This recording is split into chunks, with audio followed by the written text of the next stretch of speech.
廣州話一齊出發下，歡迎收睇今期嘅趣談廣州話。嗱，嗰日阿威俾電話我嚇，話多謝我提醒，佢好彩得到我提醒啦嚇。佢今次先至唔使蝕大牛啊！粵語當中有蝕大牛咁嘅講法。咩係蝕大牛咧？即係虧本虧得好厲害嚇，虧損咗一大筆就為之叫做蝕大牛啦。咁啊調翻轉，如果係賺咗一大筆，撈到好處嘅，就為之叫做掘大牛啊！咁啊點解係牛咧嚇？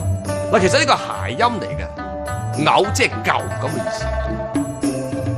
咁啊錢啊大嚿錢啊，即係話有好多錢咁嘅意思啦嚇，一嚿嚿呢個係粵語一個口語嚟嘅。蝕大牛即係蝕大嚿啊，咁掘大牛即係掘到大嚿啊。掘到大嚿錢，蝕咗大嚿錢，啊蝕咗大嚿金，啊掘咗大嚿金，係咁嘅意思。咁因為啲人咧講説話貪啊歡樂啊詼諧啊好笑啊，等佢有趣味一啲，故此咧故意將呢個一嚿嚿嘅嚿講歪啲，變成咗牛，所以就係蝕大牛啊掘大牛就咁嚟啦。兩個意思相反嘅，一個係賺一大筆，一個係蝕一大筆。嗱，我哋可以咁樣造句嘅。以為今次可以撈翻筆嘅，點知蝕大牛咯。